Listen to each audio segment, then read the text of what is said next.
এরকম করে মানুষ হাসাস না নিতু। আমার মান সম্মান কিছুই নেই আর।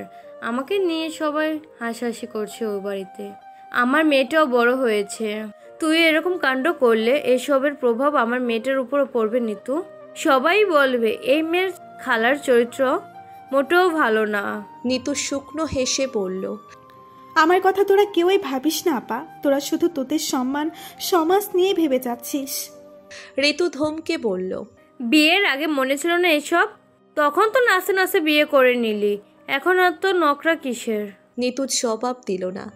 আপন মানুষ যখন ভুল বোঝে তখন কার কাছে অভিযোগ করে মানুষ? সে তো বিশ্বাস করে ঠকে গেছে। কাউকে বিশ্বাস করা কি অন্যায়? নাকি যে বিশ্বাস করে সে পাপী? তবে কেন দিন শেষে সে ঠকে যায় আর বিশ্বাস ভঙ্গকারী জিতে যায়? রেবেকা এসে বললেন, তুই একটু নিতুরে বোঝা ঋতু, ওকে বল এর চাইতে ভালো আমাকে আর তোর বাবাকে গলা টিপে মেরে ফেলতে। তারপর ওর যত নাটক করতে ইচ্ছে করে করুক, লোকের কাছে মুখ দেখাতে পারি না, ছিছি করে লোকে আমাকে। ঋতু কোমল গলায় বলল, বোন আমার, এরকম পাগলামি করিস না। যা হওয়ার হয়ে গেছে।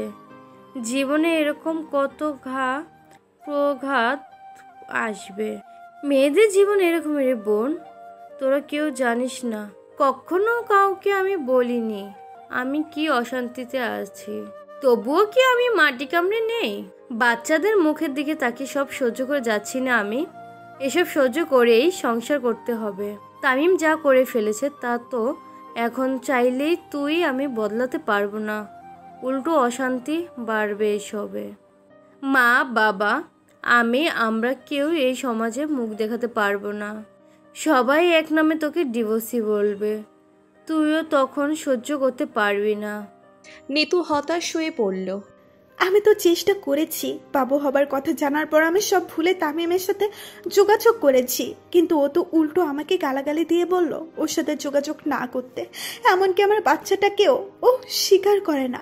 দরকার হলে ওর পা ধর। স্বামীর পা ধরলে লজ্জার কিছুই নেই। ওর কাছে ক্ষমা চেয়ে নে, সব ঠিক করে নে। নিতু অবাক হয়ে বলল, কি বলছিস আপা? তোর মুখ থেকে এইসব কথা আমি আশা করিনি। রেবেকা বেগম তেতে গিয়ে বললেন, কি আশা করছিস তুই? জামাই তোর পায়ে ধরবে? নিতু আর কথা বলতে পারল না।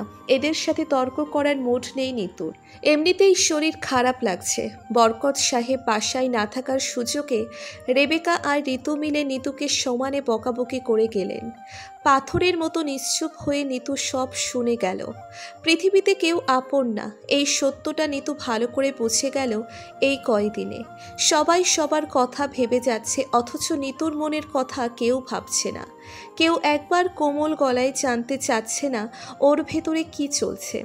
মনে মনে সিদ্ধান্ত নিল নিজের বেঁচে থাকার ব্যবস্থা নিজে করবে। যত শীঘ্রই সম্ভব একটা চাকরি জোগাড় করতে হবে। তারপর সবার থেকে অনেক দূরে হারিয়ে যাবে, অনেক অনেক দূরে, যেখানে কেউ তাকে নিয়ে মাথা ঘামাবে না। তার জন্য বাবা মা বোনকে লজ্জা পেতে হবে না আর। নিজের সন্তানকে নিয়ে জীবন যুদ্ধ চালিয়ে যাবে। সবাই থাকুক নিজ সম্মান নিয়ে। রাবেয়া বেগমের হাতে নবনী গুনে গুনে 50,000 টাকা দিল। রাবেয়া বেগম অবাক হলেন এত টাকা দেখে। নবনী হেসে বলল, তোমার ব্যবসায়ের টাকা এগুলো মা, তোমার উপার্জনের টাকা।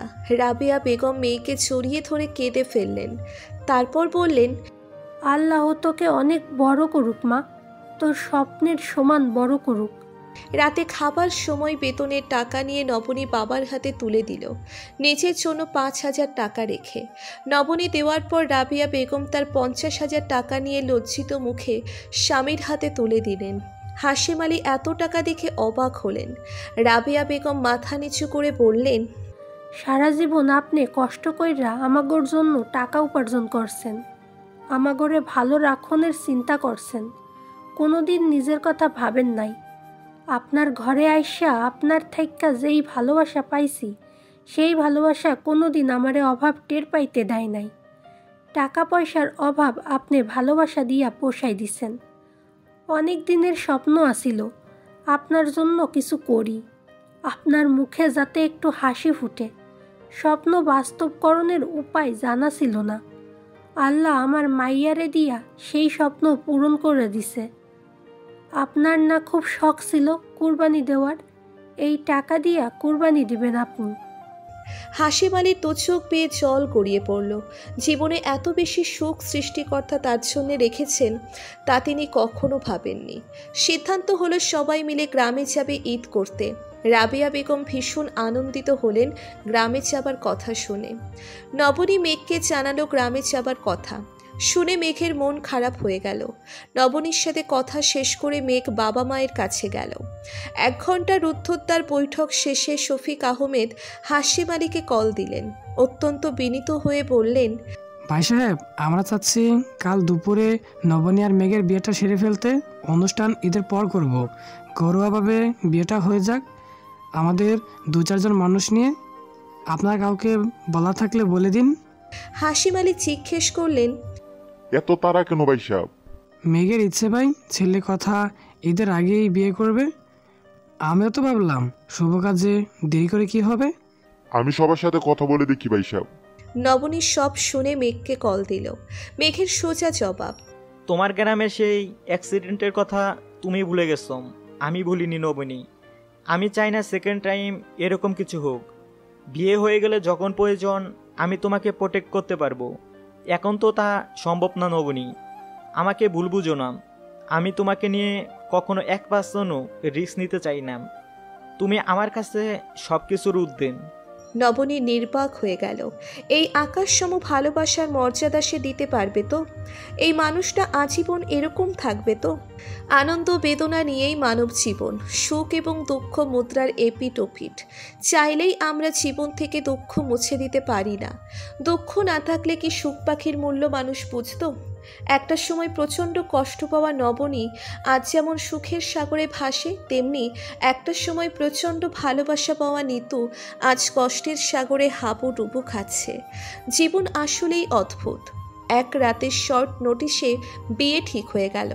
শীতের কনকনে হাওয়া নাকি অন্যরকম এক শিহরণ নবনীকে সারা শরীর কাঁপিয়ে দিল।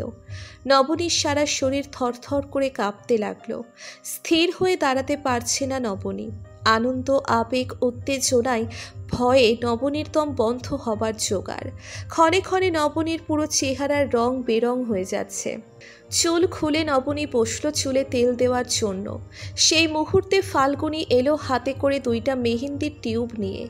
চৈতালি এলো একটু পরে। 2 বোন মিলে চাপটে ধরল নবনীকে। মেহেদি পড়তেই হবে নবনীর আজকে। নবনী লজ্জায় লজ্জাপতি পাতার মতো কুঁকড়ে গেল। তার বুকের ভেতর কেমন দুরু দুরু করছে। 2 বোন 2 হাত টেনে ধরে নবনীর হাতে মেহেন্দি পরাতে লাগলো। খোলা চুল বারবার উড়ে এসে নবনীর নাকে বুকে লাগছে। নবনী বিরক্ত হচ্ছে। নবনীর বিরক্তি দেখে 2 বোন হেসে কুটি কুটি হচ্ছে। আপা, তোকে একেবারে সিনেমার নায়িকাদের মতো লাগছে। এত সুন্দর কেন আপা তুই? নবনী মুখ বাঁকিয়ে বলল, পাকা কথা বাদ দিয়ে আমার চুল বেঁধে দে তুই আগে। আমার অস্বস্তি হচ্ছে খোলা চুলে। না আপা, আজকে তোমার চুল বেঁধে দেওয়া হবে না। তোমাকে মন ভরে দেখতে দাও। এই মুহূর্ত কি আর ফিরে আসবে আমাদের জীবনে? তুমি চলে গেলে আমরা আবারও একা হয়ে যাব আপা। মুহূর্তেই হাসি মুখে অন্ধকার নেমে এলো নবনীর। এই ব্যাপারটা নবনী কিছুতেই সহ্য করতে পারে না। মনে হলেই কেমন মাথা এলোমেলো লাগে নবনীর।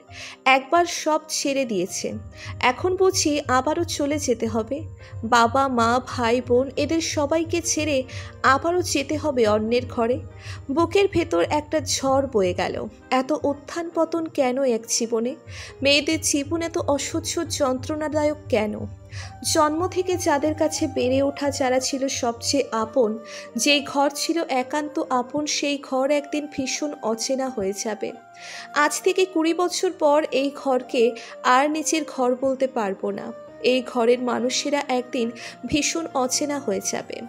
আজ যেই ভাই বোন মিলে একসাথে গলাগলি করছে, একটা সময় আসবে যখন ভাই বোনের সাথে বছরের পর বছর কেটে যাবে, আর দেখা হবে না।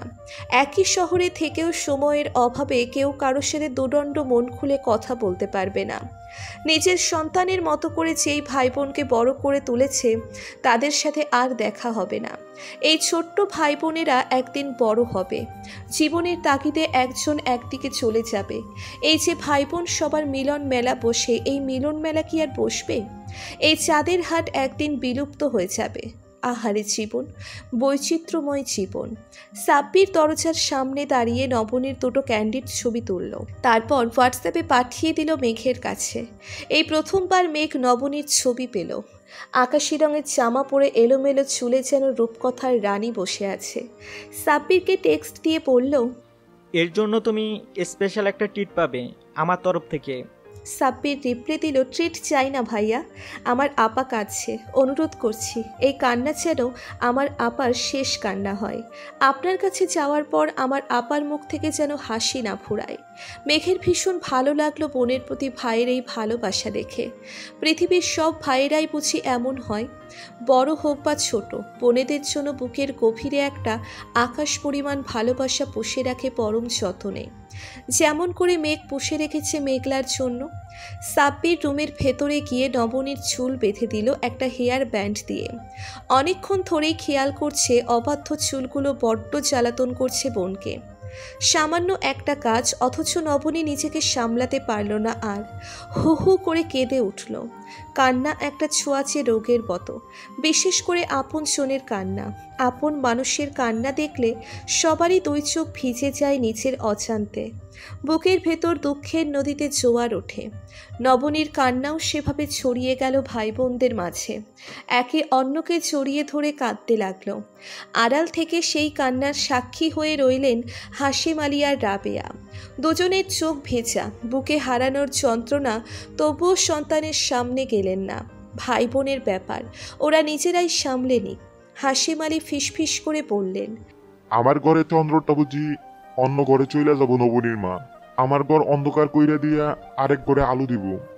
রাবেয়া বেগম আঁচলে চোখ মুছে বললেন, আপনিও পোলাপাইনদের মতো কথা কন। মাইয়া গো কি ক্ষমতা আছে বাপের বাড়ি আজীবন পইরা থাকনের? এইটাই তো এই দুনিয়ার নিয়ম। নিজ হাতে বড় কইরা মাইয়ারে তুইল্লা দেওয়ান লাগে অন্যের হাতে। এই নিয়ম চলে আসছে, চলবেই। হাশেম আলী ধপ করে চেয়ারে বসে পড়লেন। নিজেকে সামলে নিয়ে বোনদের কাছে, প্রতিবেশীদের কাছে ফোন দিলেন। একে একে একজন দুজন করে প্রায় 20-25 জন হয়ে গেল। শফিক আহমেদ কল দিলেন হাশেম আলীকে, তারপর কাছুমাছু হয়ে বললেন, আপনার কাছে একটা অনুরোধ করতে চাই। আমাকে কথা দিন, আপনি আমার কথা রাখবেন। ধরে নিন আপনার ভাই আপনার কাছে কিছু চাইছে। হাশেম আলী হতভম্ব হলেন শুনে, তারপর ভীতু গলায় বললেন, জি বলেন ভাই সাহেব। আপনি তো আপনার প্রাণটাই আমার ছেলে হাতে তুলে দিবেন, তাই আমি চাচ্ছি বিয়েতে মেহমানদারি করতে যা যা করা লাগে সবটাই আমরা করব। আপনারা এইসব নিয়ে একটু মাথা ঘামাবেন না। আপনার মেয়েটাকে ছাড়া অন্য কিছু চাওয়ার নেই আমাদের। দয়া করে আমাকে ভুল বুঝবেন না। আমি সমাজে প্রচলিত নিয়ম মানতে চাই না, যে নিয়ম মেয়ের বাবার মাথায় বাড়ি দিয়ে সর্বশান্ত করে দেয়। একটা মানুষ তার কলেজের টুকরা আমার হাতে তুলে দিবে, আর আমি কিনা পাষাণের মতো মেয়ের পাশাপাশি খাওয়া দাওয়া এটা সেটা চাইব? এই শিখে আমি পাইনি। হাশেম আলী বিমূঢ় হয়ে গেলেন শফিক আহমেদের বিনয় দেখে। সব মানুষ খারাপ হয় না। হাশেম আলী আবারও টের পেলেন, পৃথিবীতে আজও ভালো মানুষ আছে, আর আছে বলেই পৃথিবী টিকে আছে। নবনীর ফুপু, ফুপা, মামা, খালু, প্রতিবেশী কয়েকজন 11টার দিকেই চলে এলো। নবনীদের বাসা দেখে নবনীর 3 ফুপু অবাক হলো। হাশেম আলীকে জিজ্ঞেস করলেন, এত বড় বাসায় থাকুস তোরা? কত দেশ ভাড়া? অন্যজন জিজ্ঞেস করলো, নবনী কি অনেক বড় চাকরি করে? আমরা তো ভাবতেই পারি না এরকম বড় বাসা তোগো। তোর তো কপাল খুলে গেছে রে হাশেম। হাশেম আলী আনন্দিত হলেন মেয়ের সাফল্যে। নবনীকে সাজাতে পার্লার থেকে 2 জন মেয়ে এলো সকালবেলা শিমলার সাথে। শিমলা দাঁড়িয়ে থেকে ডিরেকশন দিতে লাগলো। ভারী সাজ যাতে না হয়, সিম্পল একটা লুক যাতে দেওয়া হয়, ন্যাচারাল লাগে যেন। একটা সাদা রঙের জামদানি শাড়ি পরে নবনী বিয়ের জন্য সাজলো। সাথে জামদানি একটা ওড়না গোলাপি রঙের, ডায়মন্ডের একটা সেট সিম্পল গহনা পরানো হলো নবনীকে। সাদা শাড়ি গোলাপি ওড়নায় নবনীকে পরীর রানীর মতো লাগলো। নবনী নিজেই মুগ্ধ হয়ে নিজেকে দেখতে লাগলো। নবনীদের বাসায় বিয়ে হলো, খাবার এলো 5 তারা হোটেল থেকে। মেঘকে দেখে নবনীর আত্মীয় স্বজন সবাই চমকে গেল। নবনীর বড় ফুপু ফিসফিস করে রাবিয়া বেগমকে বললেন, তোর ডিভোর্সি মেয়ের জন্য এই রাজকুমার কেমনে চোটাইলি? সিনেমার নায়কদের মতো দেখা যায় এরে। মাসুমা বেগম এসেই নবনীকে বুকে জড়িয়ে ধরে বললেন, তোকে সিমনার বাসায় প্রথম দেখে আমার ভালো লেগেছে। আল্লাহর কাছে মনে মনে তোকে চেয়েছি ছেলের বউ করতে, আল্লাহ ফিরিয়ে দেয়নি আমাকে। আজ থেকে কাগজে কলমে তুই আমার ঘরের মেয়ে হয়ে গেলি। মৃত্যু পর্যন্ত এই ভাতে এই কাপড়ে যেন জীবন কাটাতে পারিস, এই দোয়া করি মা তোকে। নবনীর আত্মীয় স্বজন সবাই অবাক মেঘের পরিবার দেখে। একটা ডিভোর্সি মেয়ের ভাগ্য এতটা ভালো হবে কেউ কখনো ভেবেছে? এত বড় ঘরের মেয়ে হবে কেউ কি জানতো এটা? কবুল বলতে গিয়ে নবনীর গলা শুকিয়ে গেল। দোচোখ জুড়ে শ্রাবণের ধারা বইতে লাগলো। অদূরে দাঁড়িয়ে থাকা 3টি ভাই বোন ভেজা চোখে তাকিয়ে রইল বোনের দিকে। তাদের মুখের দিকে তাকিয়ে নবনীর মনে হলো প্রচণ্ড যন্ত্রণায় সবার মুখ নীল হয়ে গেছে, যেন কেউ ওদের কলিজা ছিঁড়ে নিয়ে যাচ্ছে। একে অন্যকে জড়িয়ে ধরে কাঁদছে 3 জনে মিলে। উদ্ভ্রান্তের মতো লাগলো নবনীর নিজেকে। হায়, আজ থেকে বুঝি পরের অধীন হয়ে যাচ্ছে সে। বাবাকে ভীষণ মনে পড়ল নবনীর। কান্না ভেজা গলায় একবার ব্যাকুল হয়ে বাবা বলে ডাকলো নবনী। হাশেম আলী যেন অপেক্ষায় ছিলেন মেয়ের একটা ডাকের। ছুটে এলেন মেয়ের কাছে, জড়িয়ে নিলেন বুকের ভেতর। এই যেন তার ছোট্ট নবনী। রাতে ভয় পেলে যেভাবে বাবার বুকে মুখ লুকিয়ে সে কান্না করত, বহু বছর পর আজ আবারও তেমন করে বাবার বুকে মুখ লুকিয়ে কান্না করছে। হাশেম আলীর দম বন্ধ হয়ে আসছে যেন। এই বুঝি চিরতরে মেয়েকে অন্যের হাতে তুলে দিচ্ছেন। কিভাবে দিবেন তিনি নিজের প্রাণ পাখিকে বিদায় দিতে? এ যে বড় নিষ্ঠুর নিয়ম এই পৃথিবীর। সব বাবা মাকেই এই নিয়ম পালন করতে হয়। কেউ কোনো তাড়া দিল না নবনীকে, হালকা হবার সুযোগ দিল। অনেকক্ষণ পর দাঁত দিয়ে ঠোঁট কামড়ে ধরে নবনী কবুল বলল। মেঘ তামিমকে বিশেষভাবে দাওয়াত করেছে আজ। ঘটনা কি জানার জন্য তামিম লাজ লজ্জা ভুলে বরপক্ষের সাথে এলো। সাদা একটা পাঞ্জাবি পরা মেঘের পাশে সাদা জামদানির শাড়িতে দাঁড়িয়ে থাকা নবনীকে দেখে তামিমের মন ভেঙে চূর্ণ বিচূর্ণ হয়ে গেল। টের পেল বুকের ভেতর ভীষণ জ্বালাপোড়া হচ্ছে। এই মেয়েটা আজ থেকে তামিমের ভীষণ পর হয়ে গেল। এঙ্গেজমেন্টের পরেও যা একটু চান্স ছিল, আজ থেকে সব পথ বন্ধ তামিমের। পরাজিত সৈনিকের মতো তামিম পালিয়ে গেল এক বুক যন্ত্রণা নিয়ে। হেরে গেছে সে, একুল ওকুল কোনোটাই আর রইল না তার। নবনীও হারিয়ে গেল। নিতুকে ও নিজ দোষে হারালো। প্রথমবারের মতো তামিম বুঝতে পারল সে ভীষণ একা আজ থেকে। খাওয়া দাওয়ার পর মেহমানরা সবাই বিদায় নিল। সন্ধ্যার দিকে নবনীদের পক্ষের সবাইও চলে গেল। যেহেতু ঈদ চলে এসেছে সামনে, তাই কেউ বেড়াতে পারল না একদিন। মেঘও বরযাত্রীর সাথে চলে গিয়েছে। পুরো বাসা নীরব নিস্তব্ধ হয়ে যাবার পর নবনী নিজের রুমে গিয়ে বসল। কেমন শূন্যতা অনুভব হলো নবনীর হঠাৎ করেই। ভালো লাগা এবং খারাপ লাগা নিয়ে একটা অন্যরকম অনুভূতির জন্ম নিল। রাতে মেঘের কল এলো। নবনীর ভীষণ লজ্জা লাগলো আজ আবারও মেঘের কল রিসিভ করতে।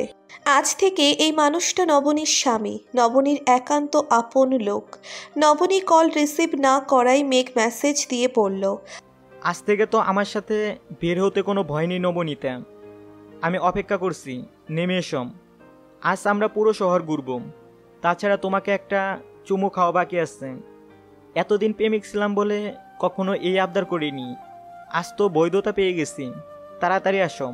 আপন মনে হেসে বিড়বিড় করে নবনী বলল, এই লোকটা ভীষণ রকমের খারাপ। ঈদের 2 দিন আগেই রাতে নবনীরা গ্রামে চলে গেল। সকালবেলায় প্রচণ্ড কুয়াশায় এক হাত সামনের মানুষও দেখা যাচ্ছে না।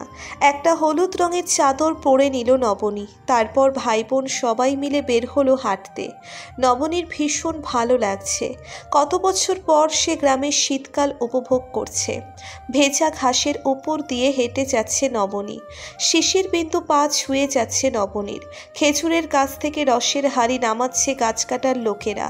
নবনী ঠিক করলো বাড়িতে গিয়ে বাবাকে বলবে রস নেওয়ার জন্য। অনেকক্ষণ ঘোরাঘুরি করার পর সবাই বাড়ি ফিরল। ভেতরে যেতেই রসের ঘ্রাণ ভেসে এলো। সবাই ছুটে এলো রাবিয়া বেগমের কাছে। চুলার পাশে পাটি বিছিয়ে খেতে বসল সবাই রসের পায়েস। সবাই মিলে গল্প গুজবে মেতে উঠেছে। সেই সময় কালবৈশাখী ঝড়ের মতো বাড়িতে এলো সুলেমান মেম্বার। হাশেম আলী তখন ঘরের বারান্দায় চৌকিতে বসে খাচ্ছেন আর ছেলে মেয়েদের দেখছেন। সুলেমান মেম্বার উঠোনের দিকে এগিয়ে আস্তে আস্তে ডাক দিল, হাশেম আলী, বাড়িতে আসতো নাকি? শহর থেকে ফিরলা শুনলাম গতকাল। উঠোনের উপর মূর্তিমান অভিশাপকে দেখে রাবিয়া বেগম নবনীর হাত চেপে ধরে বললেন, বড় কইরা ঘোমটা দিয়া ঘরে চইল্লা যা তুই। এই লোকের মাথার ঠিক নাই, কখন কি কইরা বসে। নবনী আজ ক্রোধ জন্মেছে ভীষণ। এই লোকটার ভয়েই তো তাদেরকে নিজের ভিটে ছেড়ে পালিয়ে যেতে হয়েছে। মায়ের কথা অবাধ্য করে নবনী বাবার পাশে গিয়ে দাঁড়ালো। সুলেমান মেম্বার এক গাল হেসে বলল, নবনী না এটা? অনেকদিন পর দেখলাম। ওলার বউ করতে চাইছিলাম, পালাইয়া গেলাম মাইয়া নিয়ে। এখন আমার থেকে সুদের উপর নেওয়া 70,000 টাকা ফেরত দাও, নাইলে বিটা মাটি সাইডা দাও। হাশেম আলী হতভম্ব হয়ে গেলেন সুলেমান মেম্বারের কথা শুনে। বিনা মেঘে বজ্রপাত হলো সকলের মাথায়। হাশেম আলী হতবাক হয়ে বললেন, কি কোন মেম্বার সাহেব, আমি তো কোনোদিন আপনার থেকে 1 টাকাও দাঁড়ানি নাই। সুলেমান মেম্বার আবারও হাসলেন, হেসে বললেন, জানতাম আমি তুমি যে ভুলে যাইবা, জানতাম তো আমি আগেই। এই যে দেখো স্ট্যাম্প, এইখানে সই দিয়ে তুমি টাকা নিছ। নবনী এগিয়ে গিয়ে বলল, আমাকে দিন স্ট্যাম্প, আমি পড়ে দেখি। সুলেমান মেম্বার ভ্রুকুচকে বললেন, তোমার মাইয়া তো দেখি একেবারে লাইক হইয়া গেছে। আমার সামনে খাড়াইয়া কথা কয়, চোখে চোখ রাখেন। সাব্বির এগিয়ে এসে নবনীর পাশে দাঁড়ালো। সুলেমান মেম্বারের ওপর সাব্বিরের ভীষণ ক্ষোভ। এই লোক তার আপাকে নিয়ে বাজে কথা বলেছে, জোর করে তার গাঁজাখোর ছেলের সাথে বিয়ে দিতে চেয়েছে বলেই তাদের গ্রাম ছেড়ে যেতে হয়েছে। নবনী কঠোর স্বরে বলল, কথা না বাড়িয়ে স্ট্যাম্পটা আমার হাতে দেন। নবনী হাত বাড়ালো নেওয়ার জন্য স্ট্যাম্প পেপার। সুলেমান মেম্বার চকচকে চোখে নবনীর হাতের দিকে তাকালেন। ফর্সা সুগঠিত হাতখানায় দুগাছা সোনার ছুরি, অনামিকা আঙ্গুলে একটা ডায়মন্ডের রিং, গাঢ় লাল মেহেন্দির রঙে ভীষণ আকর্ষণীয় লাগছে। জিহ্বা দিয়ে নিচের ঠোঁট লেহন করে সুলেমান মেম্বার চকচকে চোখে নবনীর দিকে হাত বাড়িয়ে দিল। এক সুযোগে নবনীর হাতখানা ছুঁয়ে দেখার একটা সুপ্ত বাসনা মনে। নবনীর হাত অবধি পৌঁছনোর আগেই সাব্বির ছো মেরে নিয়ে নিল পেপার, তারপর বোনের হাতে তুলে দিল। রক্তচক্ষু নিয়ে সুলেমান মেম্বার তাকালো সাব্বিরের দিকে, তারপর পান খাওয়া লাল দাঁত বের করে হেসে বলল, খুব চালাক হইছো দেখি। আমার সামনে থেকে শিকার কাইরা নিতে আজ পর্যন্ত কোনো বাপের বেটা পারে নাই। তুমি সেই দিনের পোলা, সেই স্পর্ধা দেখাইলা। আগের বার তোমার বাপে রাইতের অন্ধকারে চোরের মতো পালাইয়া গেছে মাইয়া নিয়ে। আমার শিকার মিস হয়ে গেছে তখন। আমি কিন্তু হিসাব না মিলাইয়া সারি না। গ্রামে এসে যখন হিসাব মিলাইয়া দিম। নবনী সাব্বিরের হাতে পেপার দিয়ে বলল, এটা আমার বাবার স্বাক্ষর নয়, এই পেপার নকল।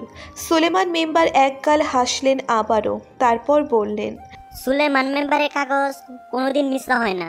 ঈদের দিন পর্যন্ত সময় দিলাম, তোমার ভারী দলিল আমার কাছে আছে। সময় মতো সুদ সমেত পুরো টাকা দিবা, নয়তো ভিটে ভাটি বুঝাইয়া দিবা। শুনলাম মাইয়ারে ঢাকায় নিয়ে বিয়া দিছো বড় করে। তোমার বিবাহিত মাইয়া কেমনে আবি একটা পয়সাওয়ালা পোলারে ফাঁসাইলো, এটা কেউ না বুঝলেও আমি সুলেমান মেম্বার ঠিকই বুঝছি। হিসাবে তো আর আমি কাঁচা না। রূপ যৌবন তো আর কম নাই তোমার মাইয়ার। তয় এইসব নিয়ে আমি কিছু কমু না। আমার টাকা অথবা জমি বুঝাইয়া দিবা, আর তাও না হইলে তোমার মাইয়া নবরী না আমার পোলা। সুলেমান মেম্বার কথা শেষ করতে পারলেন না, তার আগেই সাব্বির হামলে পড়ল তার উপর। দুই গালে দুইটা থাপ্পড় দিয়ে মাটিতে আছড়ে ফেলে দিল। বুকের উপর উঠে বসে নাকে মুখে ঘুষি মারতে লাগলো আর বলল, সুরের বাচ্চা, আমার বোনকে নিয়ে আর একটা বাজে কথা বের করবি তোর এই নোংরা মুখ দিয়ে। তো এইখানে তোরে আমি পুঁতে ফেলমু। তোরে খুন করে দরকার হইলে আমি জেলের ভাত খামু। আমার আবার চরিত্রে যে দাগ দিতে চাইব আমি তার শেষ করে দিমু। নবনী হাশেম আলী মিলে টেনে সাব্বিরকে সরিয়ে দিল সুলেমান মেম্বারের উপর থেকে। সুলেমান মেম্বারের নাক থেকে রক্ত বের হচ্ছে। উঠে দাঁড়িয়ে গায়ের ধুলো বালি ঝেড়ে নিলেন তিনি।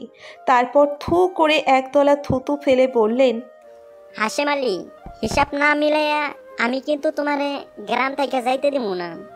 সুলেমান মেম্বার চলে যাওয়ার পর নবনী ভাইয়ের দিকে ভেজা চোখে তাকালো। তারপর শক্ত করে জড়িয়ে ধরে বলল, এত মাথা গরম কেন করলি ভাই? সাব্বির কেঁদে ফেলল। হাউমাউ করে কেঁদে বলল, আফা, তোকে নিয়ে বাজে কথা বললো কেন ওই লোক? আমার সহ্য হয় না আফা, আমার মাথায় রক্ত উঠে যায়। একটা সুন্দর সকাল শুরু হলো যেই উৎফুল্লতা দিয়ে, তা শেষ হলো একরাশ চিন্তা নিয়ে। নবনী সাব্বিরকে সারা দিন বাড়ি থেকে বের হতে দিল না। পাশের বাড়ির রহিমউদ্দির সাথে ভাগে কুরবানি দিলেন হাশেম আলী। তাই গরু কিনতে যাবার চিন্তা নেই, গরু কেনা হয়ে গেছে। সবাই বাড়িতেই আছে, কেউ বের হচ্ছে না বাড়ি থেকে। বাড়ির পরিবেশ কেমন গুমোট মেরে আছে। সন্ধ্যার দিকে সাব্বিরের বয়সী কয়েকজন ছেলে এলো সাব্বিরকে ডাকতে। হাশেম আলী ছেলেকে বের হতে দিলেন না, সাব্বিরও বের হলেন না। রাত 10টার দিকে সুলেমান মেম্বারের ছেলে সুমন সাথে আরও কয়েকজন সাঙ্গপাঙ্গ নিয়ে এলো। রাবিয়া ঘরের পেছনের দরজা খুলে 3 মেয়েকে বের করে দিলেন। সাব্বির এগিয়ে গেল দরজা খুলতে। হাশেম আলী বাধা দিলেন। সাব্বির বাবার বাধা অগ্রাহ্য করে এগিয়ে গেল দরজা খুলতে। বাহিরে বের হতেই দেখল 7-8 জন দাঁড়িয়ে আছে। সবার হাতে লাঠি সোটা। চাঁদের আলোয় ঝলক মারছে 2খানা চকচকে চাকু। সাব্বির এগিয়ে গেল ওদের দিকে। মুহূর্তেই 2-3 জন এগিয়ে এসে সাব্বিরের হাত পা বেঁধে ফেলল। আড়াল থেকে নবনী দেখে চিৎকার করে এগিয়ে এলো। একটা হুড়োহুড়ি পড়ে গেল মুহূর্তেই। সুমন এগিয়ে গিয়ে নবনীর হাত চেপে ধরে বলল, পাখি এতদিনে আমার হাতের মুঠো আইছে রে। রাবিয়া বেগম আর হাশেম আলী এগিয়ে গেলেন ছেলে মেয়েদের দিকে ওদের বাঁচাতে। তার আগেই একটা অবিশ্বাস্য ঘটনা ঘটে গেল। 10-12 জন পুলিশ চারিদিক থেকে ঘিরে ফেলল সবাইকে। হতভম্ব হয়ে গেল সবাই মুহূর্তে। মেঘ এগিয়ে এসে নবনীকে ছাড়িয়ে নিল। তারপর সাব্বিরকে ছাড়িয়ে নিল ওদের হাত থেকে। ওসি কামরুল মেঘের সাথে হাত মিলিয়ে বলল, ধন্যবাদ স্যার, আমরা অনেক দিন ধরে এই র্যাকেটটা ধরতে চাচ্ছি, কিন্তু কোনোভাবেই পারছি না একসাথে সবগুলোকে ধরতে। আজ আপনার জন্য সম্ভব হলো। এই এলাকার যুব সমাজকে নষ্ট করে দিচ্ছে এই মাদক দ্রব্য। নবনী হতভম্ব হয়ে তাকিয়ে রইল মেঘের দিকে। সবাই চলে যাবার পর মেঘ ঘরে এলো। তখনও সবার চোখে মুখে বিস্ময়। কেউ কিছু বুঝতে পারছে না সাব্বির ছাড়া। হাশেম আলী জিজ্ঞেস করলেন, তুমি কই থেকে আসলা বাবা? সাব্বির মাথা নিচু করে বলল, আমি সকালে কল দিয়ে ভাইয়াকে সব জানিয়েছি। ভাইয়া আমাকে বলেছিল চিন্তা না করতে, ভাইয়া দেখবে ব্যাপারটা। মেঘ নবনীর দিকে তাকিয়ে বলল, আমি কথা দিয়েছিলাম নবনীকে, ওকে আমি প্রোটেক্ট করব। আপনারা আমার পরিবারের সদস্য, আমার বাবা মা যেমন আপনারাও তেমন আমার কাছে। আপনাদের বিপদে সবার আগে যদি ছুটে আসতে না পারি তবে কমিটমেন্ট রক্ষা করব কিভাবে বাবা? সাব্বির আমাকে কল করার পর আমি বাবাকে দিয়ে আপনাদের এই আসনের এমপিকে কল দেওয়াই। বাকি কাজ এমপি সাহেব নিজেই করে দিয়েছেন। সুমন আর সুলেমান মেম্বারের ব্যাকগ্রাউন্ড চেক করে নিয়েছি আমি, তাই 2 4 মিলিয়ে দেখলাম ওরা যা করবার আজকেই করণের। মেম্বার দেরি করবে না প্রতিশোধ নিতে। গোমট ভাব কেটে গিয়ে সবাই আনন্দিত হয়ে পড়ল। কিছু সময় পর সবাই মিলে হইচই গান গল্পে আসর জমে গেল। রাবিয়া বেগম হৃষ্ট চিত্তে খাবারের আয়োজন করলেন। প্রথমবার জামাই বাড়িতে এসেছে। অল্প সময়ের মধ্যে ভাত, দেশি মুরগি, হাঁসের মাংস, পাতলা ডাল, ডিম ভাজা হয়ে গেল। সবাই চুলার পাশে বসে আগুন পোহাতে পোহাতে গল্প করল। হাশেম আলী নিচেও যোগ দিলেন সবার সাথে। মেঘ কৌতুক শুনিয়ে সবাইকে হাসাতে লাগলো। সবার মধ্য থেকে নবনী ভয়ে কাঁপতে লাগলো এই ভেবেছে আজ রাতে মেঘ নিশ্চয়ই নবনীর সাথে ঘুমাবে। মেঘের সাথে এক বিছানায় ঘুমাবে এটা ভাবতে গেলেই নবনীর গাল লাল হয়ে যায়, নিঃশ্বাস ভারী হয়ে আসে। রান্না হতে হতে রাত 12:30 বেজে গেল। বারান্দায় পাটি পেতে সবাই যখন খেতে বসলো, মেঘ সবার সাথে একটা সেলফি নিয়ে মাসুমা বেগমের হোয়াটসঅ্যাপে পাঠিয়ে দিলেন। খাওয়ার পর রাবেয়া বেগম নবনীর খাটে একটা নতুন চাদর বিছিয়ে দিলেন, নতুন বালিশের কভার পাশ বালিশ দিয়ে চলে গেলেন। নবনী ভীষণ বিব্রত বোধ করতে লাগলো। নবনীকে কাছে পেলে মেঘ নিশ্চয়ই দুষ্টুমি করতে চাইবে। চারপাশ থেকে সবাই মেঘের কথা শুনতে পাবে, হাসি শুনতে পাবে। সকাল হলে সবার সামনে যাবে কিভাবে নবনী তখন? আগেই এসব ভেবে নবনী লাল হয়ে গেল। মেঘ নবনীর রুমে ঢুকতে গিয়ে দেখল রাবেয়া বেগম বারান্দার চৌকিতে বিছানা করছেন। মেঘ রাবেয়া বেগমের হাত থেকে চাদর কেড়ে নিয়ে বললেন, আমি সাব্বিরের সাথে ঘুমাবো আম্মা, আপনারা আপনাদের রুমে ঘুমাবেন, বাইরে ঘুমানো উচিত হবে না এই সময়। হাসিম আলী আপত্তি করে বললেন, অসুবিধা নেই, আমরা তো প্রায় সময় এখানেই ঘুমাই, তুমি শুয়ে পড়ো। মেঘ গম্ভীর করে বলল, প্রচণ্ড ঠান্ডা পড়েছে বাবা, বাইরে ঘুমানো ঠিক হবে না এই মুহূর্তে, তাছাড়া পরিস্থিতিতে তো মোটেও উচিত হবে না। নবনী যেন হাঁপ ছেড়ে বাঁচল, বোনদের সাথে নিয়ে শুয়ে পড়ল। বুকের ভেতর কেমন দ্রিম দ্রিম করছে নবনীর। মেঘ তার এত কাছে। পাশের রুমেই মেঘ শুয়ে আছে সাব্বিরের সাথে। হাজার চেষ্টা করেও নবনী ঘুমোতে পারল না।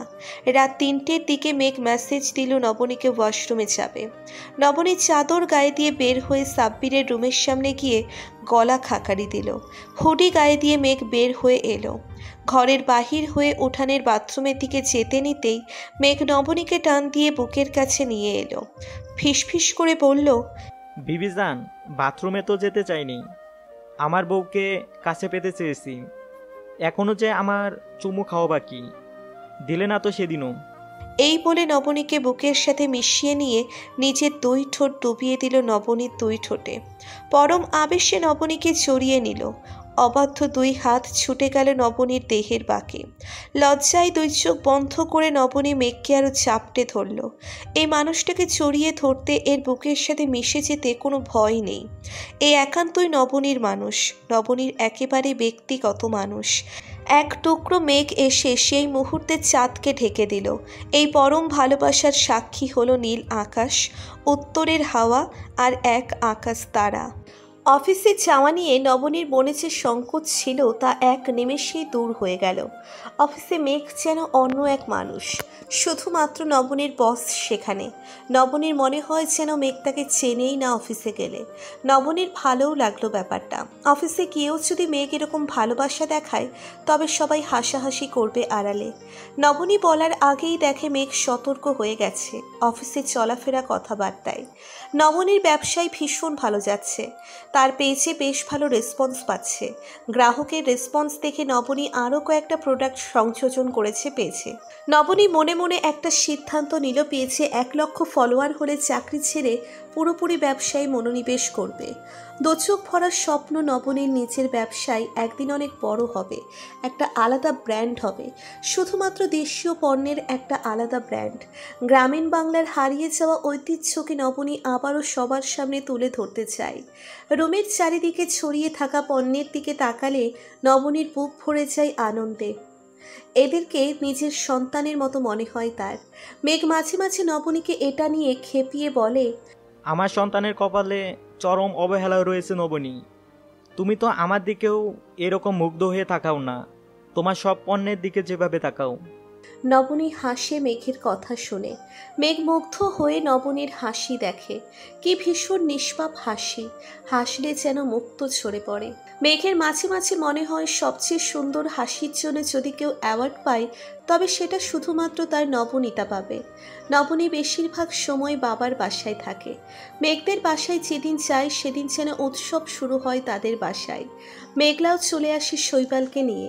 সবাই মিলে সারা রাত গল্প গুজব হাসি তামাশায় রাত কেটে যায়। নবনীর অবাক লাগে মাঝে মাঝে মেঘের পরিবারের এরকম ব্যবহার দেখলে। শ্বশুর বাড়ি নিয়ে নবনীর মনে যে ধারণা ছিল তা বদলে যেতে লাগলো দিনে দিনে। ওনাদের কাছে থাকলে নবনীর মনে হয় যেন সে কোনো বিশেষ অতিথি। সবাই মিলে কি আদর যত্ন ভালোবাসা দিয়ে তাকে মরিয়ে রাখে। কে বলে সব শ্বশুর শাশুড়ি খারাপ হয়? সবাই খারাপ হলে কি হাজার হাজার সংসার টিকে থাকতো? কুরবানির ঈদের 2 মাস পর বিকেলবেলা চাকরির ইন্টারভিউ দিয়ে এসে নিতু বাসায় এসে সবেমাত্র চেয়ারে বসেছে। এক গ্লাস পানি ঢেলে নিল খাওয়ার জন্য। তেষ্টায় বুক শুকিয়ে মরুভূমি হয়ে গেছে। এই সময় এমনিতেই তো বেশি বেশি পানি খাওয়া দরকার, অথচ নিতু এক ফোঁটা পানিও খায়নি। পানি কেন, কিছুই খায়নি। টাকা পয়সা খুব মেপে মেপে খরচ করতে হচ্ছে। বাবা মায়ের কাছে তো চাইতে লজ্জা লাগে। রেবেকা বেগম শীতল কণ্ঠে বললেন, এভাবে আর কতদিন? তুই কি তোর সিদ্ধান্তেই অনড় থাকবি নাকি? এত দেমাগ কিসের? স্বামীর কাছে গিয়ে ক্ষমা চাইলে কি এমন মহাভারত অশুদ্ধ হয়ে যায়? তোর চিন্তায় তোর বাবার অবস্থা কেমন হচ্ছে দেখছিস তুই একবার? নিজের স্বার্থ নিয়েই ভাবিস শুধু। তোর বাবা এই কয়দিনেই তোর চিন্তা করতে করতে কেমন বুড়িয়ে গেছে, তা তো তোর নজর এড়ায় না। আমি তো তোর মা না, আমার কথা তোকে ভাবতে বলিনি। আমাকে তো খারাপ ভাবিস, কিছু বললি। বরকত সাহেব নিচের রুম থেকে বের হয়ে এসে স্ত্রীকে ধমক দিয়ে বললেন, মেয়েটা সবেমাত্র এসেছে বাসায়, এখনও এসব বলা শুরু করে দিলে তুমি? আমি সম্পূর্ণ সুস্থ আছি, এসব আজে বাজে কথা বলে আমার মেয়ের মন দুর্বল করে দিও না। নিতুর আর পানি খাওয়া হলো না। বরকত সাহেব নিতুর মাথায় হাত বুলিয়ে দিয়ে বললেন, এত দৌড়াদৌড়ি কিসের তোর? এত ইন্টারভিউ দিচ্ছিস কেন এখনই?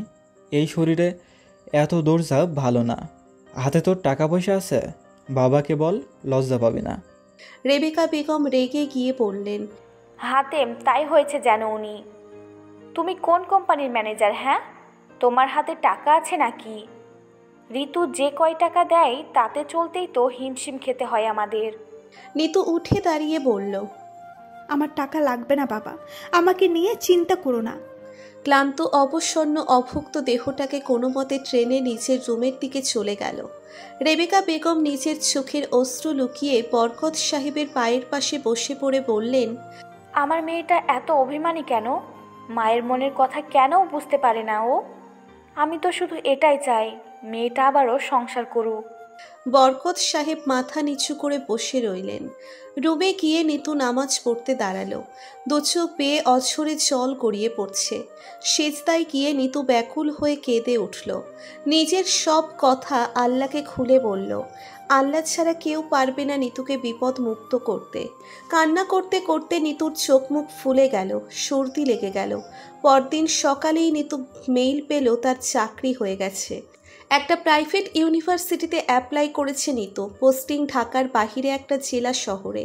আগামী সপ্তাহ থেকে জয়েনিং, হাতে আর 4 দিন সময় আছে।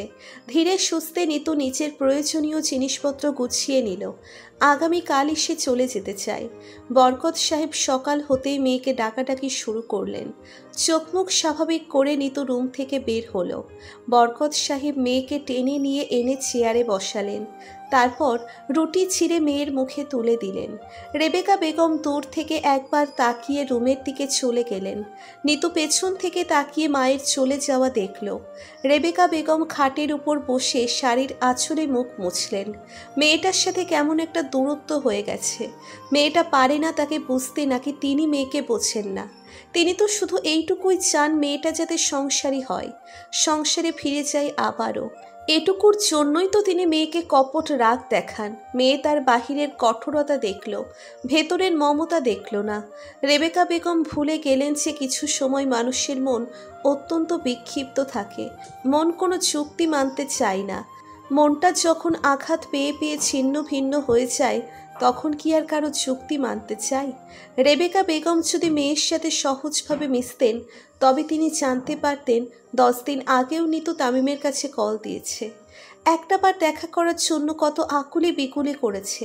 নিজের সন্তানের দোহাই দিয়েছে, কিন্তু তামিম কিছুতেই কথা বলতে রাজি হয়নি। উল্টে নিতুকে অকথ্য ভাষায় নানান কথা বলেছে। নিজের জন্য নিতু কিছু চায়নি, শুধুমাত্র নিজের বাচ্চাটা যেন বাবার আদর পেয়ে বড় হয়, এটুকুর জন্যই তামিমের কাছে বারবার মাথা নত করেছে। তামিম তবুও ফিরে তাকায়নি। নিতুর এই অনুরোধকে তামিম নিতুর দুর্বলতা ভেবেছে। নবনীর কাছে পাত্তা না পেলেও নিতুর কাছে যে সে ঠিকই সুপার হিরো। এই জন্যই তো নিতু বারবার তার কাছে ফিরে আসার জন্য এরকম করছে। এসব ভেবে তামিমের নিজেকে বিশেষ কেউ বলে মনে হয়। নিতু আজ আর কোনো কথা বলল না। উঠে গিয়ে রেবেকা বেগমকে ডাকল। রেবেকা বেগম থ মেরে বসে থেকে বলল, আমাকে নিয়ে এত আদিক্ষেতা দেখাতে হবে না, যা এখান থেকে।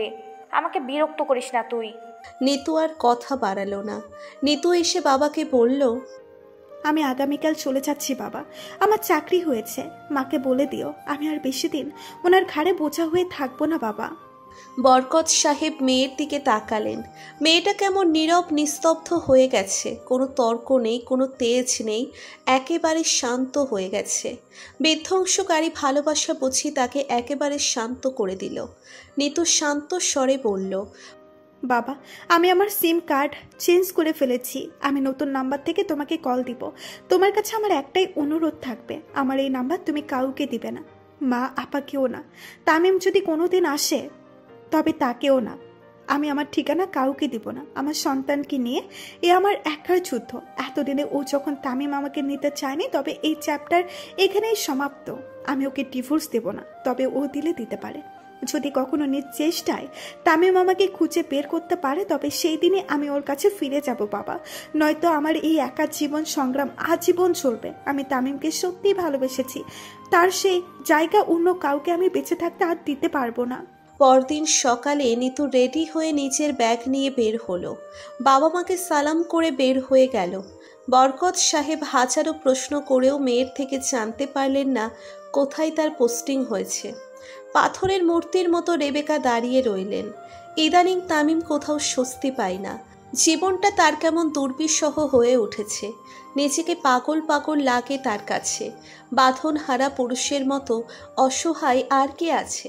স্ত্রী থাকার পরেও যাকে একা থাকতে হয়, দিন শেষে বাসায় ফিরলে একটা হাসি মুখ দেখতে পায় না। তামিম খেয়াল করেছে তার রুমটা ভীষণ নোংরা হয়ে আছে। মনে হচ্ছে বহু বছর ধরে কেউ এই রুম পরিষ্কার করেনি। অথচ নিতু থাকতে এই রুমে সব সময় একটা মিষ্টি সুগন্ধি ভেসে বেড়াতো। কোনো এয়ার ফ্রেশনারের নয়, নিতু একটা তেল দিত চুলে, হোমমেড তেল, একটা পেজ থেকে নিত। সেই তেলের একটা মিষ্টি ঘ্রাণ নিতুর থেকে পেত তামিম। তামিমের মনে হয় তা যেন নিতুরই ঘ্রাণ। নিতুর আলাদা একটা সুগন্ধ। কয়েকদিন ধরে নিতু কল করছে না। তামিমের একবার মনে হলো একবার নিতুকে কল দিবে। তারপরেই তার ভিতরের অহংবোধ জেগে উঠল। কেন সে নিতুর কাছে নত হবে? সে হচ্ছে পুরুষ সিংহ, তাকে কি নততে মানায়? নিজের মিথ্যে অহংকারকে টিকিয়ে রাখার জন্য ইচ্ছে থাকা সত্ত্বেও আর কল দিল না। লোবনা ব্যাগ গুছিয়ে বাবার বাসায় চলে এসেছে। তামিম লোবনাকে দেখে হতভম্ব। কঙ্কালসার চেহারা, মুখের হাসি যেন হারিয়ে গেছে, চোখ বসে গেছে, শুষ্ক ঠোঁট, এলোমেলো চুল, সারা শরীরে কালশিটে দাগ। তামিম হতবাক হয়ে জিজ্ঞেস করল, এরকম অবস্থা কেন তোর? লোবনা কোমল গলায় বলল, পাপের প্রায়শ্চিত্ত ভাইয়া। নবনী আর নিতু ভাবির সাথে তো অন্যায় কম করিনি, সেসব এখন আবার ফিরে পাচ্ছি। লোবনা বেশি দিন থাকতে পারল না। লোবনার শাশুড়ি এসে লোবনাকে নিয়ে গেলেন। যাবার সময় বলে গেলেন, বড় ঘরের ছেলেদের মাথায় একটু একটু গরম হয়, সেসব নিয়ে পড়ে থাকলে চলে না। যদি আসতে হয় তবে একেবারে চলে আসে যেন। আর তা না হলে পান থেকে চুন খসলে বাবার বাড়ি আসা যাবে না। এবার তিনি নিতে এসেছেন, এরপর আর কেউ আসবে না। তামিমের বুকে ভীষণ আঘাত লাগলো এসব কথা শুনে। একবার লোবনাকে আড়ালে বলল, যাবি না তুই, দরকার হলে ডিভোর্স হয়ে যাক। লোবনা মুচকি হেসে জবাব দিল, তা সম্ভব না ভাইয়া, আমি একটা অশিক্ষিত মেয়ে। ও বাড়ি থেকে চলে এলে এখানে তোমাদের ঘাড়ে বসে কতদিন খাবো? নিজের যদি লেখাপড়া জানা থাকতো তাহলে একটা ভরসা ছিল, একটা সাপোর্ট পেতাম। এখন আমাকে লাথি গুঁতা খেয়েও থাকতে হবে। তাছাড়া ভাইয়া, তুমি মামা হবে, কে জানে সন্তানের দিকে তাকিয়ে মোহিত ভালো হতেও পারে। একটা সন্তান অনেক সময় সব সমস্যার সমাধান হয়ে আসে।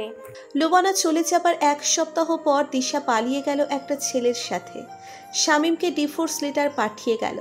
শামীম যেন নিশ্চিন্ত, নির্ভর হলো অনেক দিন পরে। দিশাকে সে নিজেই ডিভোর্স দিত, কিন্তু লোবনার বিয়ে হওয়ায় আর সে পথে এগোতে চায় না। পাছে দিশাকে ডিভোর্স দেওয়াই লোবনার সংসারে অশান্তি হয়। জলের মতো নিশ্চুপ হয়ে গেলেন তাহিরা বেগম, যেন এই পৃথিবীতে নেই তিনি। এই কয়েক দিনেই যেন তার বয়স বেড়ে গেছে 10 বছর। অপরাধ বোধ তাকে তিলে তিলে কষ্ট দিচ্ছে। ভালো করে বুঝতে পারছেন যে আল্লাহ ছাড় দিয়েছে এতদিন, তবে ছেড়ে দেয়নি। শুক্রবার বিকেলবেলা তাহিরা বেগম ফ্ল্যাট থেকে বের হবার সময় তামিমকে বললেন, আমি একটু আসছি, তুই থাকিস বাসায়। তামিম অবাক হলো মায়ের কথায়। লুবনাকে বিয়ে দেওয়ার পর থেকে তাহিরা বেগমের পরিবর্তন আসতে শুরু করেছে। কথাবার্তা যেমন কমে গেছে, তেমনই বেড়ে গেছে উদাসীনতা। আজকাল সব সময় তাকে গোমরা মুখে বসে থাকতে দেখা যায়। নিজের খাবারের অনিয়মের সাথে সাথে পুরো সংসারে কেমন বিশৃঙ্খলা চলে এসেছে। নবনীতের বাসায় ফাল্গুনি, চৈতালি, সাব্বির, মেঘ মিলে বসেছে লুডু খেলতে। 2 লিটার 7 আপ বাজি ধরেছে। তবে বাজির নিয়ম হচ্ছে যেই দল হারুক 7 আপ খাওয়াতে হবে মেঘকে। মেঘ হাসি মুখে এই শর্ত মেনে নিল। এদের সাথে মেঘের সময় ভীষণ আনন্দে কাটে। ওদের ছোট ছোট আবদার, সামান্য আবদার পূর্ণ হলেই সবার ভীষণ খুশি হয়। নবনী কিছুতেই ওদের জন্য খেলতে পারে না। কেউই নবনীকে খেলায় নিতে চায় না। নবনীকে একদিন খেলায় নিয়েছিল। বেগ নাকি বইয়ের প্রতি আদর দেখিয়ে নবনীর একটা গুটিও কাটেনি। নবনীকে জিতিয়ে দিয়েছে। এজন্য ফাল্গুনি, চৈতালির সোজা কথা, আপাকে তারা খেলায় নেবে না। নবনীদের ডোরবেল বাজতেই নবনী চৈতালিকে বলল, কে এসেছে গিয়ে দেখ। চৈতালি গম্ভীর হয়ে বলল, খেলায় এখন টান টান উত্তেজনা চলছে, 1 সেকেন্ডের জন্য আমি যাব না, তুমি যাও, তুমি তো দর্শক শুধু। অনিচ্ছা সত্ত্বেও নবনী গিয়ে দরজা খুলল। তাহিরা বেগমকে দেখে নবনী ভূত দেখার মতো চমকে গেল। তাহিরা বেগম কাচুমাচু করে বললেন, তোমার বাবা মাকে একটু ডেকে দাও। নবনী হতভম্ব হয়ে বাবা মাকে ডাকলো। নবনীর অস্থির ডাক মেঘের কানেও গেল। নবনী কোনো কারণে চমকে গেছে বুঝতে পেরে মেঘ খেলা রেখে উঠে এলো। মেঘের সাথে সাব্বির, ফাল্গুনি, চৈতালিও এলো। মেঘ নবনীর হাত ধরে জিজ্ঞেস করলো, কি হয়েছে নবনী? হাশিম আলী রাবিয়া বেগমকে দেখে থমকে গেলেন। এগিয়ে গেলেন রাবিয়া বেগম। বিস্মিত হয়ে জিজ্ঞেস করলেন, আপনি এখানে? তাহিরা বেগম এগিয়ে গিয়ে রাবিয়া বেগমের হাত চেপে ধরলেন। ঝরঝর করে কেঁদে বললেন, আমাকে মাফ করে দিয়ে না আপা, আমি যা করেছি তার কোনো ক্ষমা হয় না। আমি জানি অভিশাপ দেওয়ার হলে আমাকে দিয়েন, তবু একটু দোয়া কইরেন আমার মেয়েটা যেন সুখী হয়।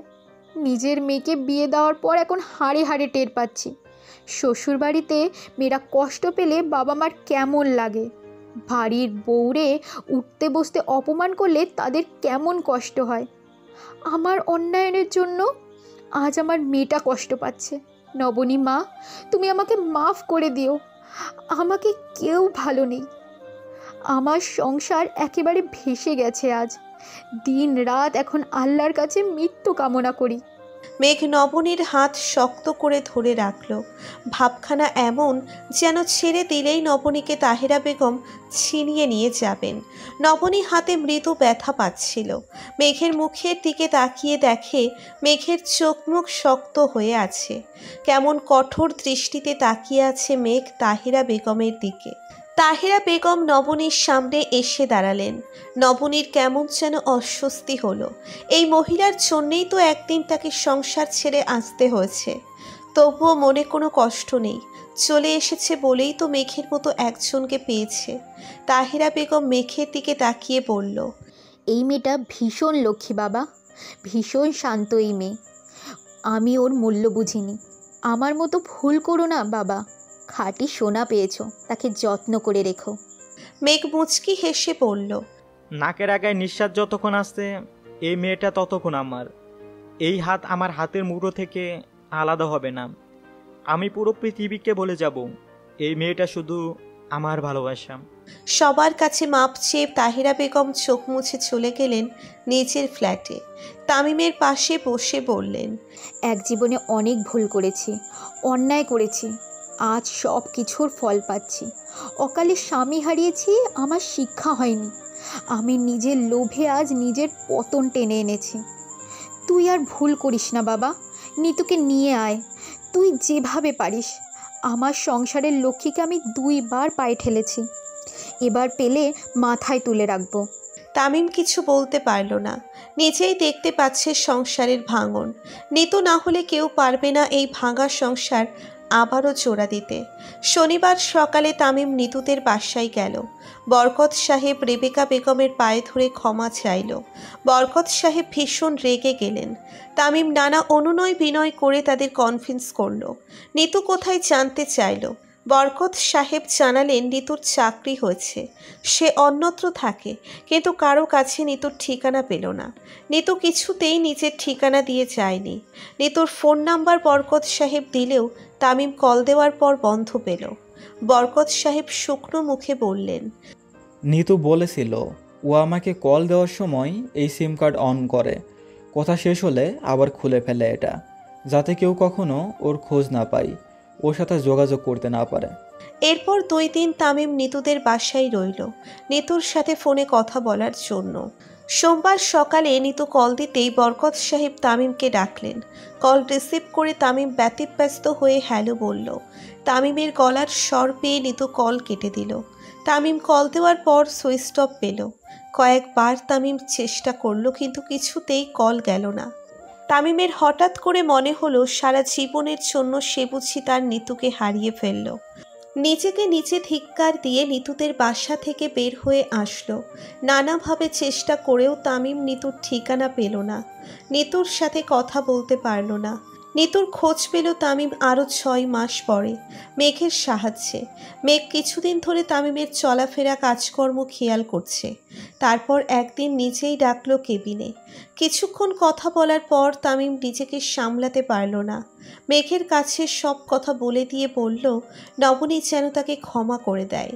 সব শুনে মেঘ ভাবল একটা চান্স পাওয়ার অধিকার সবারই আছে। দুজনের দেখা হলে হয়তো একটা ব্যবস্থা হবেই। নিতু যেই পেজ থেকে হোমমেড তেল নিত সেই পেজ মেঘ খুঁজে বের করলো। তারপর মেঘ তামিম মিলে পেজের ওনার সুইটির সাথে দেখা করলো। তাকে সব কিছু বুঝিয়ে বলল। বরকত সাহেবকেও মেঘ আসতে বলল। বরকত সাহেব নিজেও বললেন সুইটিকে সব ব্যাপার খুলে।